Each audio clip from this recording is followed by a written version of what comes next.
నమస్తే, welcome to our channel. నేను మిషాల్ని. Deputy CM Pawan Kalyan గారు కొడుక్కి బాగలేదని చెప్పి ఈ నేపథ్యంలో వాళ్ళు కొడుకు బాగలేదని మొక్కు చెల్లించుకుందామని తిరుమల తిరుపతి దేవస్థానానికి కూడా వెళ్ళారు. ఈ నేపథ్యంలో చూసుకుంటే అన్న లెజోనోవా అంటే అక్కడ దర్శనం చేసుకున్న ముందు అంటే అమ్మ తల నీళ్ళను సమర్పించింది. అయితే ఈ తల నీళ్ళను సమర్పించిన తర్వాత అందరూ కూడా వైసీపీ వాళ్ళైతే ప్రత్యేకంగా ట్రోల్స్ చేస్తున్నారు. ఆమె ఒక క్రిస్టియన్ అయి ఉండి కూడా ఈమె తలనీళ్ళు సమర్పించడం ఏంటని చెప్పి విపరీతంగా ట్రోల్ చేస్తున్నారు. ఇది ఎంతవరకు వాస్తవం తెలుసుకోక ముందు స్టూడియోలో ఉన్నారు సీనియర్ జర్నలిస్ట్ దుర్గకుమార్ గారు ఉన్నారు. వారిని అడిగే కొన్ని విషయాలు మనం తెలుసుకుందాం. నమస్కారం సార్. నమస్తే మషాల్ని, మన పాప్కార్న్ వీక్షకులు. Sir, deputy CM Pawan Kalyan గారు కొడుక్కి మొన్న బాగలేదని చెప్పి ఆరోగ్యంగా మంచిగా బయటికి రావాలని హాస్పిటల్లో నుంచి వాళ్ళు ఒక మొక్కు అయితే మొక్కున్నారు. ఆ మొక్కు చెల్లించుకోవడానికి డిప్యూటీ సీఎం పవన్ కళ్యాణ్ కుటుంబ సభ్యులతో తిరుపతికి వెళ్ళారు. తిరుపతికి వెళ్తే అక్కడ అన్న లెజోనోవా తల నీళ్ళలు సమర్పించింది తిరుపతిలో. అయితే ఈ సోషల్ మీడియా వాళ్ళంతా ఇప్పుడు ట్రోల్ చేస్తున్నారు ఆమె తల నీళ్ళలు సమర్పించడం ఏంటి అని. దీన్ని ఎలా చూడాలి సార్? దీని మీద స్పందన ఏంటి? మా షాల్ని, హిందూ మతం కాదమ్మా, అది హిందూ మతం అనేది ఒక జీవన విధానం. అంతేగాని హిందువులు ఎప్పుడు కూడా ఒక ఇరుకు మనస్తత్వంతో ఉండే వ్యక్తులు కాదు, మతం కాదు, విశాల దృక్పథంతో ఉంటుంది. అందులో తిరుమల బాలాజీ కూడా ఆయన ఒక్క మతస్థులకే దేవుడు కాదు, ఆయనకి అంతర్జాతీయంగా భక్తులు ఉన్నారు. అన్ని దేశాల్లో అన్ని మతాల్లో ఆయన భక్తులు ఉన్నారు. హిందువులు 90% ఉంటే కనీసం 10% మంది అన్ని మతాల వాళ్ళు, ప్రపంచవ్యాప్తంగా ఉన్న మతాలు ఎన్ని ఉన్నాయో అన్ని మతాల భక్తులు కూడా ఆయనకి ఉన్నారు. ఎందుకంటే ఆయన్ని ఒక సెక్యులర్ దేవుడిగా వాళ్ళు నమ్ముతున్నారు. ఇప్పుడు ఈమె అన్నా లెజోనోవా గారు ఉంది, ఆమె అసలు యాక్చువల్గా రష్యన్ క్రిస్టియన్. అక్కడ అసలు ఇంకోటి ఏంటంటే ఆమె వాళ్ళ కుమారుడు మార్క్ శంకర్కి సింగపూర్లో ఒక ఫైర్ యాక్సిడెంట్లో ఆయన ఇరుక్కుపోయాడు ఒక గదిలో. అక్కడ జరిగిన దాంట్లో కొంతమంది పిల్లలు గాయపడ్డారు, ఒక బాలుడు చనిపోయాడు. అంత చిన్న చిన్న పిల్లలు. అది సమ్మర్ క్యాంపు జరుగుతుంది అక్కడ. అదేం పెద్ద భవనం కూడా కాదు, 3 అంతస్తుల భవనం మాత్రమే. అయినా కూడా చాలా పెద్ద ఎత్తున ప్రమాదం జరిగి నిచ్చెనలు వేసుకుని తీసుకొచ్చే లోపలే చాలా తీవ్రమైనటువంటి పరిస్థితి. ఆ పిల్లాడికి కూడా కాలిని గాయాలు జరిగినాయి. అయితే వాళ్ళు మొక్కున్నారు, ఆపద మొక్కు. అందరూ మొక్కుకున్నట్టే. ఇప్పుడు బాలాజీ అని అయినా ఒక మతానికి, ఒక దేశానికి, ఒక రాష్ట్రానికి చెందిన వ్యక్తి కాదు, అన్ని దేశాల వాళ్ళు కూడా వస్తారు. అయితే ఇంకోటి ఏంటంటే అందువల్లే తిరుమల తిరుపతి దేవస్థానంలో ఒక వెసులుబాటు కూడా ఉంది.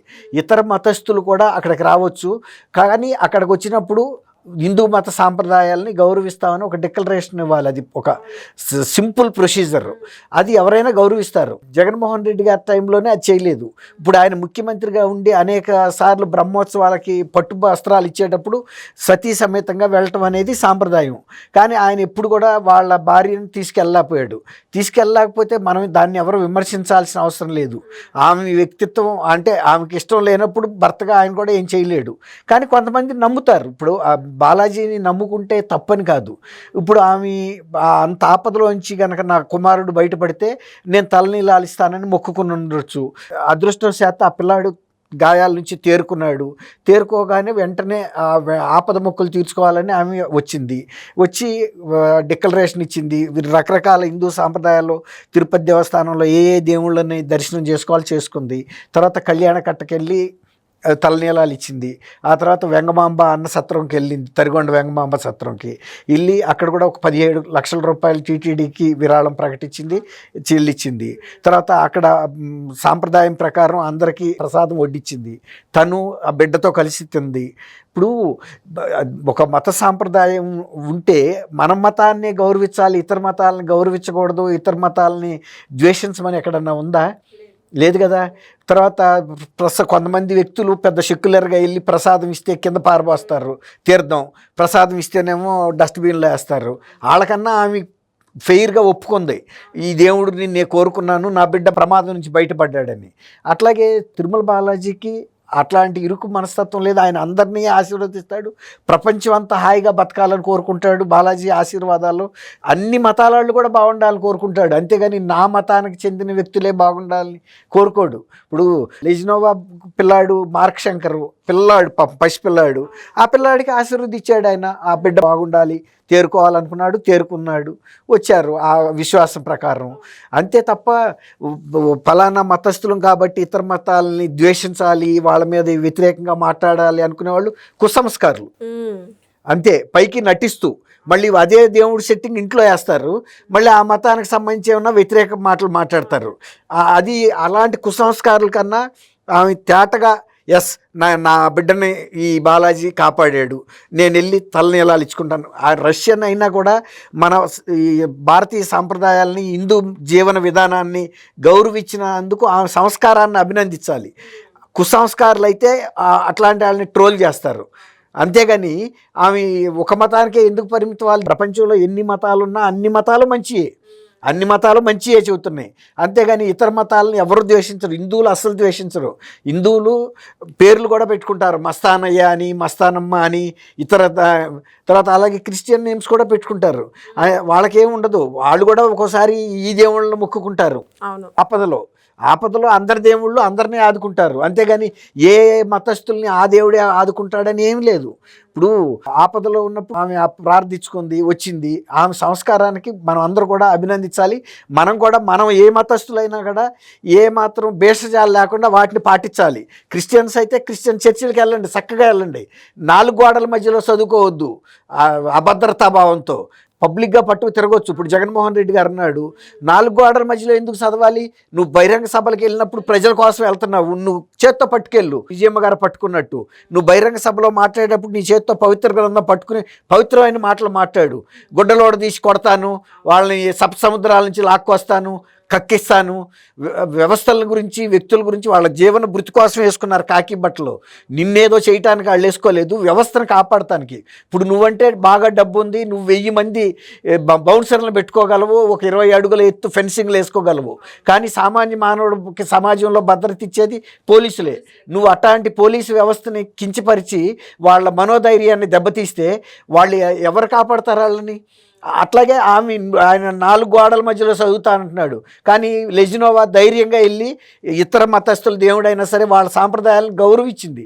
నువ్వు కూడా పవిత్ర గ్రంథం పట్టుకుని తిరుగు, నీలో మంచి మాటలు వస్తాయి. అంతేగాని పవిత్ర గ్రంథాన్ని 4 గోడల మధ్యలో చదివి అక్కడ పెట్టేసి వెళ్తే బయటికి వెళ్ళేటప్పటికి ఇలాంటి అపచారపు మాటలు వస్తున్నాయి. అంటే ఇతరులని నిందించే విధంగా, ఇతరుల గుడ్డలోడ తీసుకొట్టడం, అది ఏమన్నా ఏ బైబిల్ అన్నా చెబుతుందా గుడ్డలోడ తీసుకొట్టమని? ఆ గుడ్డలోడ తీసుకొడితే నిన్ను గుడ్డలోడ తీసుకొట్టలేరు వాళ్ళు. వాళ్ళ బలం ముందు నీది ఎంత? నువ్వు నిజంగా బలవంతుడు అయితే పోలీసులు ఎందుకు కాపలా పెట్టుకుంటున్నావు?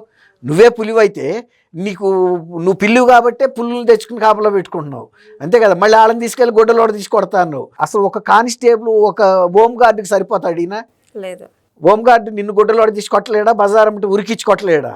కాబట్టి ఆ అమ్మాయిని ట్రోల్ చేయటం అంటే మన సంస్కారం లేని తనాన్ని చెబుతున్నాం.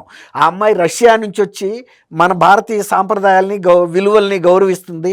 తర్వాత వెంగమాంబ సత్రంలో అన్న ప్రసాదం విలువ ఆమెకు తెలుసు కాబట్టి భక్తులకు వడ్డించి తను కూడా అక్కడ తింది.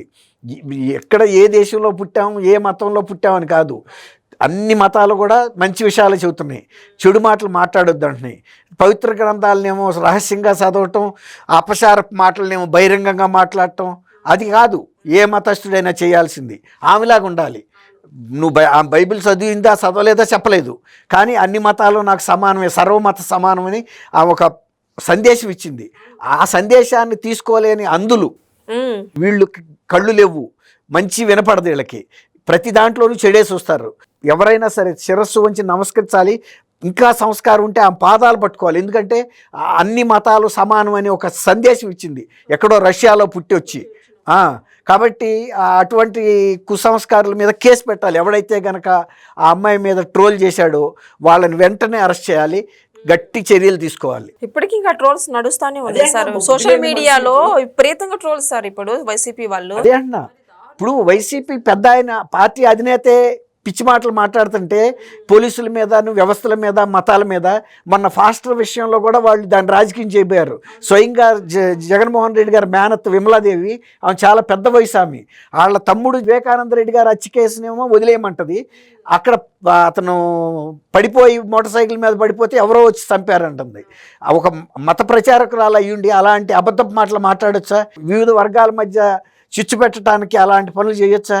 అన్నా లెజినోవా అలాంటి చిన్న ఆమె పెద్ద వయసు లేదు, విమలమ్మ అంత వయసు లేదు, అయినా కూడా ఒక మంచి సందేశం అంతర్జాతీయంగా అంటారు కదమ్మా వసుదైక కుటుంబం అని, అలాంటి సందేశం ఇచ్చిన మనిషిని వాళ్ళు ట్రోల్ చేస్తున్నారంటే వాళ్ళ అధినేతకి ఎంత సంస్కారం ఉందో వీళ్ళకి కూడా అదే సంస్కారం ఉందనేది వెల్లడించుకుంటున్నారు.